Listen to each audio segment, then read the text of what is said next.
Bismillahirrahmanirrahim.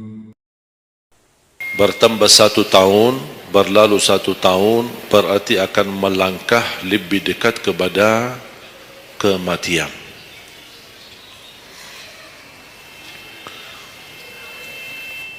Sebenarnya bukan berapa usia kita, tapi apa isi usia kita. Isinya apa?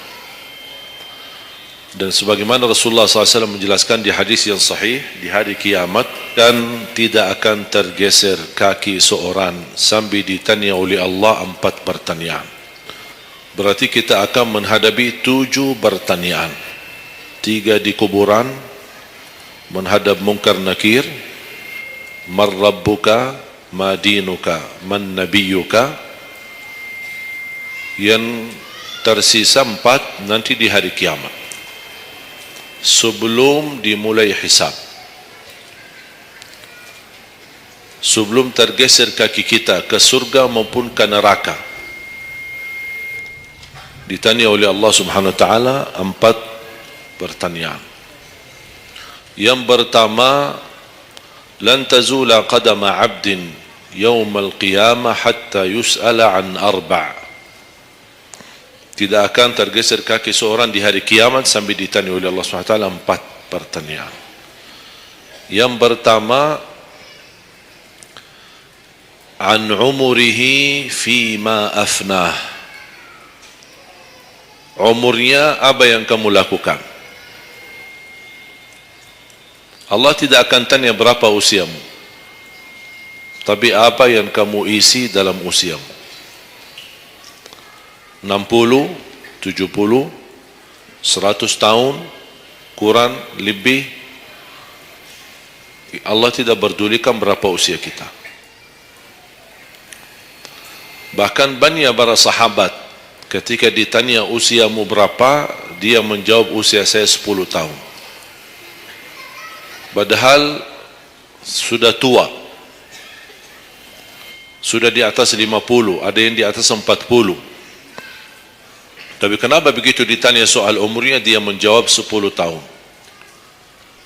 Ternyata mereka menghitungkan usia yang sebenarnya adalah usia yang terisi taat.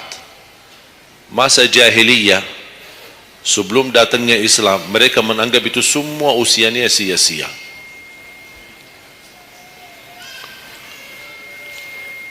Berarti kalau ada orang muslim tidak salat sama sekali sampai usia 50 tahun, semua usianya sia-sia. Karena tidak ada ibadah satupun yang diterima kalau tidak pernah salat. Biarpun dia haji setiap tahun, puasa setiap Ramadan, dia bersedekah berinfak setiap hari, tapi tidak pernah salat 5 waktu sama sekali, sia-sia amalannya. Karena pertama yang akan dihisab oleh Allah salatnya. Kalau salat itu beres, baru akan ditanya yang lain. Kalau salatnya tidak ada, Allah tidak perlu bertanya yang lain. Makanya saya selalu berkata, khususnya para pemuda-pemudi, seberapapun dosamu, jangan tinggalkan salat. Sebesar apapun dosamu, jangan tinggalkan salat. Karena salat itu ibadah yang langsung menyambungkan kita sama Allah, tali hubungan kita sama Allah. Kalau tali hubungan kita sama Allah terputus, tidak ada tali yang bisa sambung lagi. Dan selama anda menjaga salat, berarti masih ada harapan masuk dalam golongan yang akan diampuni Allah. Ada ampunan, ada harapan ampunan. Tapi kalau tidak salat, terus bagaimana Allah ampuni kalau tidak mau bertaubat? Banyak orang berkata, saya malu. Atau dia merasa ada bisikan di hatinya, buat apa lo salat? Ngapain? Perilaku kamu aja tidak benar, sama orang tua aja tidak benar, dosamu tidak pernah henti-henti, percuma salat, tidak usah. Itu ingat bisikan syaitan. Karena syaitan ingin semuanya sekali-kali rusak. Kalau berbakti baik belum sempurna, masih banyak dosa maksiat, banyak kerusakan yang lain, tapi masih terjaga salatnya, ada harapan diampuni dosanya. Jangan sampai syaitan berhasil menggoda kita sekalian tidak salat. Oh, sudah hancur, sudah rusak yang lain, ditambah lagi parah, tinggalkan salat. Atau ada orang taubat, selama dia tidak salat, lancar, beres, aman, tidak ada apa-apa. Begitu dia taubat, dia merasa sedih, menyesal, dia mulai menjaga salatnya, hilang motornya, kehilangan kerjaannya, diuji sama Allah SWT dalam rumah tangganya. Setan datang, coba kamu aja dulu biasa-biasa aja, tidak pernah ada ujian. Begitu anda mulai salat, ada ujian. Ngapain? Udah berhenti aja salat, nanti kembali beres. Berhenti salat. Pas begitu dia keluar masih kehilangan motor. Ya Allah, gimana? Saya selama ini tidak pernah salat, tidak pernah hilang motor. Begitu saya mulai salat, malah hilang motor saya. Datangnya setan di situ. Coba kalau kamu tidak salat, tidak bakal hilang motornya. Akhirnya dia merasa nyesal, dia berhenti. Berarti niatnya bukan taubat. Niatnya salat, ya Allah mohon aku salat tapi Allah jaga motor aku ya. Itu niatnya. Bukan salat karena Allah, tapi salatnya karena terjaga motornya. Itu beda niat. Berarti ketika kita berlaku ibadah, melakukan sesuatu ibadah, tapi ada ujian yang masuk, jangan anda salahkan ibadahnya, tapi salahkan niatmu. Ada apa dalam niatmu? Pasti ada salah niat.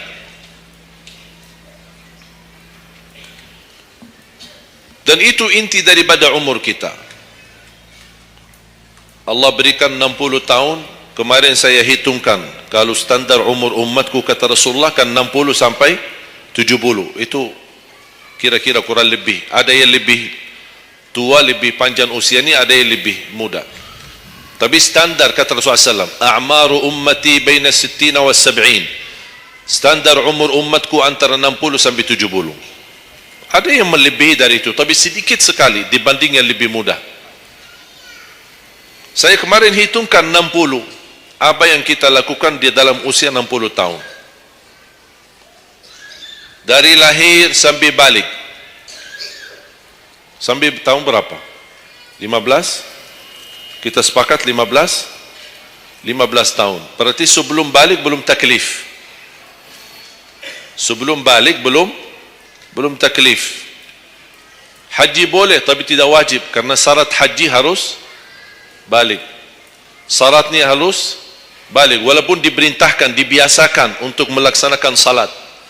Tapi anggaplah bedun taklif, belum ada taklif, belum ada kewajiban, berarti 15 tahun itu sia-sia.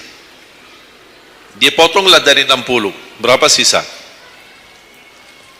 45. Tidur sehari berapa jam? Hah? 8? Boleh kita sepakati angka 8? Ya, kita bicara standar. Katanya menurut kesehatan, tidur yang normal dan pas dan cukup adalah 8 jam. Anggaplah 8 jam tidur. Ada yang tidur 12 jam. Ada yang tidur bangun, salat tidur bangun, salat tidur bangun. Kalau hari libur, dia tidur, tidak capek tidurnya. Begitu bangun, ya Allah begal badan saya, tidur lagi.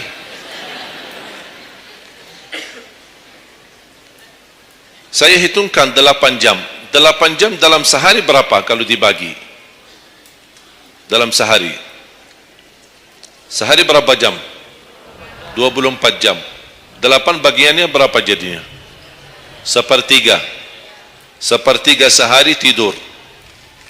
Sepertiga 60 tahun berapa? 20. 20 tahun ngapain? Tidur. 20 tahun cuman kerjaannya tidur. Mulai dari 8 jam. Coba, memang terlihat angkanya tidak terlalu besar. Tapi kalau dihitung dalam usia 60 tahun, 20 tahun tidur. Ditambah 15 belum taklif, jadi 35. Tersisa berapa dari 60? 25. Cari nafkah dan rezeki. Kerjaan, standar kerja, jam kerja berapa jam? 8. Berarti 60 tahun berapa jam? Berapa tahun kita kerja? 20 tahun. 20 tahun cari menjadi kaya. Tapi 20 tahun masih stres. Tak jadi kaya-kaya. Masih bermasalah. Ditambah habis 20 tahun pensiun, tambah hutang. Belum lagi hutang sana sini. Sekarang semua serba hutang. Dan yang aku heran, kenapa orang Indonesia suka berhutang? Ada masalah sedikit hutang. Sekarang HP cicilan bagus-bagus. Begitu saya kemarin diajak sama teman foto, saya lihat HP ini, Masya Allah HP yang terbaru ini. Maaf Pak, cicilan. Jadi jangan ditipu, jangan tertipu ketika anda melihat handphone baru sama orang, langsung anda baik sangka barangkali cicilan. Tak ada yang sanggup cash. Cash itu 12 juta sampai ada 15 juta. Bawa mobil yang mewah, cicilan. Begitu pindah rumah, cicilan. Jalan-jalan besok juga nikah, cicilan. Semua serba cicilan. Dan terpengaruhi dengan promo sana sana ini, ada ini non persen, non ini apa, sini beli satu dapat satu, dan semua serba hutang. Tanpa kita sadar, tidak sadar, memang mudah kita awal-awalnya berhutang, tapi begitu sudah jatuh tagihannya, pusing. Memang hutang ini bikin aku stres. Ada orang minta sama saya amalan. Ada enggak amalannya supaya saya bisa mengatasi masalah hutang ini? Saya bilang mudah amalannya, jangan berhutang lagi. Mudah. Sudah selesai. Hutang itu di dalam Islam dibolehkan kalau sudah benar-benar keadaannya darurat. Sudah tidak ada solusi, tidak ada jalan, tidak ada yang bisa bantu, tidak ada yang bisa menolong. Akhirnya terpaksa, dan hati-hati dari riba. Jangan terpaksa nanti beralasan, ya Allah saya terpaksa menggunakan pinjaman bank tapi riba. Pinjam 100 juta kembalikan 120 juta. Dosa besar. Masih lebih ringan dosa zina sama ibu daripada terima uang riba. Nauzubillah min zalik. 20 tahun cari kerja. Tadi berapa yang tersisa? 25 kan? Berarti yang tersisa berapa? Saya belum bicara ibadah Bapak Ibu. 20 tahun tidur, 20 tahun cari dunia, 15 tahun masih belum taklif, tersisa 5 tahun. Saya hitung dalam 60 tahun bagi orang yang rutin menjaga salat 5 waktu. Tahu enggak hasil hitungan saya dapat berapa? Anda jaga salat selama 60 tahun itu menghasilkan ibadah cuma 2 tahun 7 bulan. Total salatmu dalam 60 tahun 2 tahun 7 bulan. Karena salat 5 waktu berapa? Tidak sampai 1 jam. Tidak sampai 1 jam. Saya bicara yang wajib. Ada, bagaimana saya hitung kalau ada orang yang tidak salat sama sekali? Na'udzubillah, sudah habis sia-sia umurnya kalau tidak salat sama sekali. Makanya kembali lagi jemaah sekalian, umur bukan berapa usianya, tapi apa isinya. Maka Rasulullah SAW bersabda, ni'mal abdus salih man tala umur wa hasun amalu. Sebaik-baik hamba yang salih, yang panjang usianya, tapi baik amalannya. Baik amalannya. Bulan Syaban ini, Rasulullah SAW punya kebiasaan puasa Syaban full. Sambil kata Siti Aisyah, tidak pernah aku melihat Rasulullah puasa 1 bulan penuh selain bulan Ramadan sebagaimana di bulan Syaban. Penuh ni Rasulullah SAW. Bukan nisfu. Setiap datangnya Syaban ditanya nisfunya. Mana nisfu Syaban? Nisfu. Full Syaban. Puasa saja. Di awal boleh, di tengahan boleh, di akhir boleh.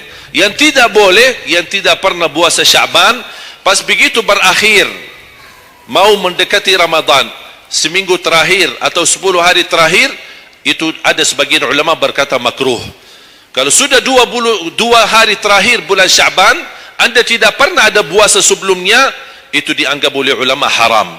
Apalagi kalau sudah jatuhnya di hari keraguan, hari ragu-ragu, kemungkinan ini bisa hari terakhir, kemungkinan bisa masuk Ramadan, isbat Ramadan.